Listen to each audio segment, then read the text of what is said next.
Deep beneath the waves, legends whisper of a creature so massive, so terrifying that even the ocean itself seems too small to contain it.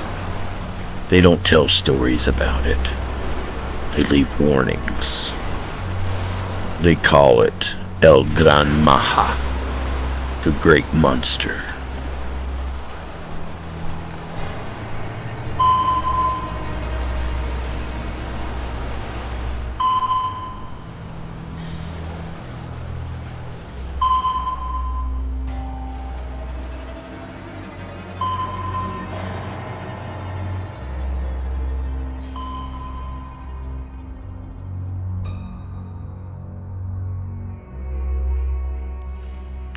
Over the last few decades, strange sonar readings, corrupted audio logs, and missing vessels have started to paint a horrifying picture.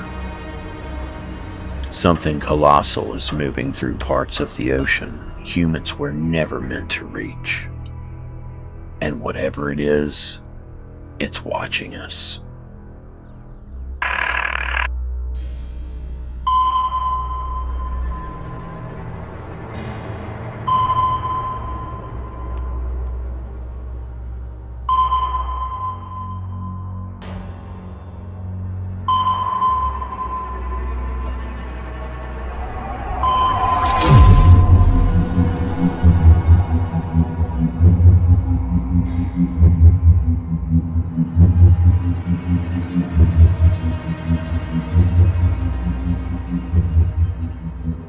Tonight, we're diving into the legend, the evidence, and one chilling encounter that might be the closest anyone has come to El Gran Maha and lived to tell the tale.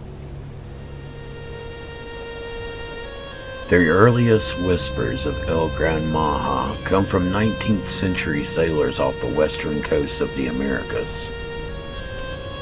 Spanish and Mexican fishermen spoke of a Madre de todas las serpentinas, the mother of all serpents, that would rise beneath their boats, turning calm seas into living nightmares.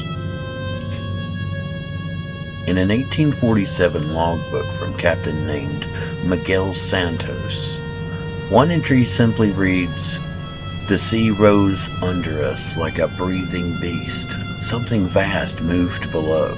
Nets torn. 3 men taken by the dark." For years, these tales were dismissed as superstition, rum, fear, and rough seas. But then the technology caught up, and the legend refused to die. From the scattered reports we have, a disturbing pattern starts to emerge. Witnesses describe a creature over 300 feet long with a body that moves like a mix between a serpent and a colossal eel.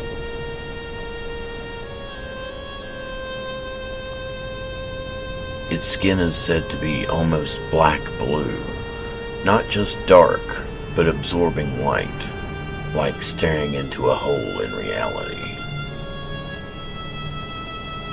And then there are the eyes. 6 of them, arranged in a perfect hexagon across its massive head, glowing faintly in the deep, like distant headlights in a tunnel that never ends.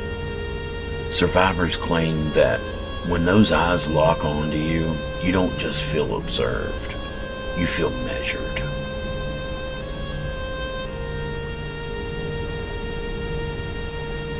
As if you're the strange creature out of its world, not the other way around.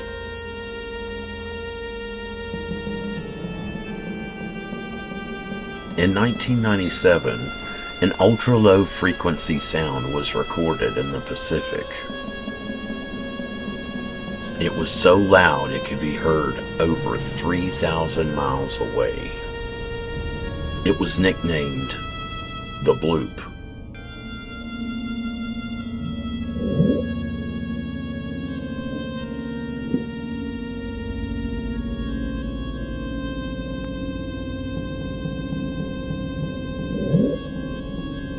Official explanations blame shifting ice, but there's a problem.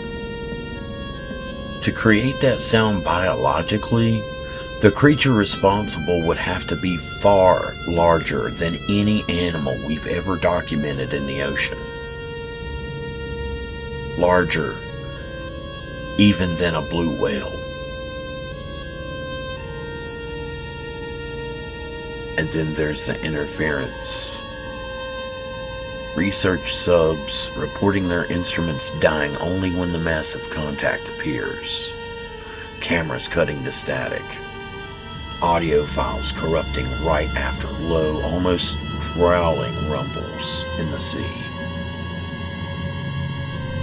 It's as if something down there doesn't just exist, it actively resists being recorded.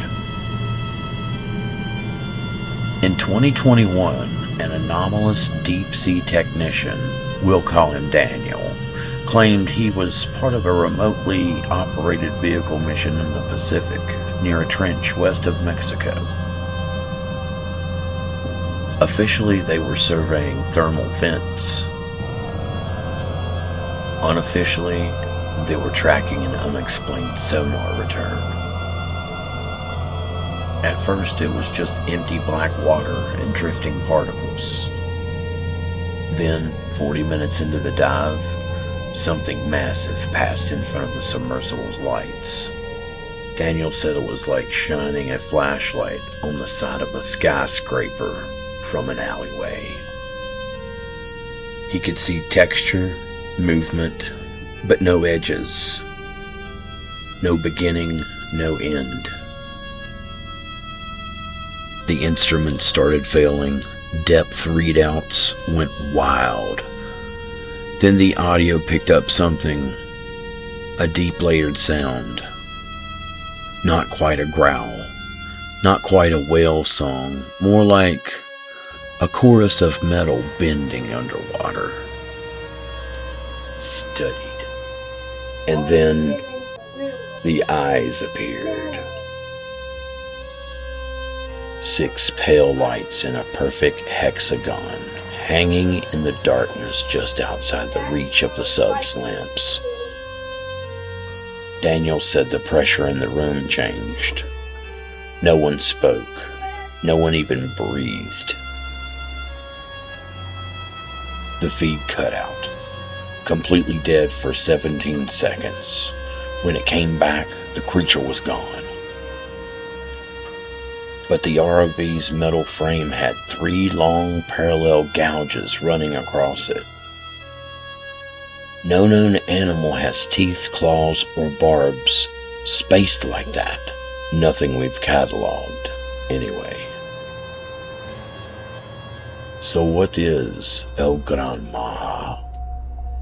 A misidentified whale? A mass of glitches and tall tales? Or something ancient, intelligent, and impossibly vast that learned a long time ago to stay just outside the reach of our lights? Maybe that's the most unsettling part. Not that it might exist, but that if it does, it's chosen to let us see just enough to know we're not alone down there. If you've heard other stories of impossible things in the deep, strange sounds, missing vessels, creatures that shouldn't exist, let me know in the comments below. And if you want more encounters with the unknown, from sea monsters to other unexplained creatures, make sure you're subscribed so you don't miss out what's coming next. Stay curious and stay out of the deep water. And remember, they're out there. I just wanted to take 1 second to shout out to Adrian, my 10-year-old, for inspiring me for this video. Thanks, buddy.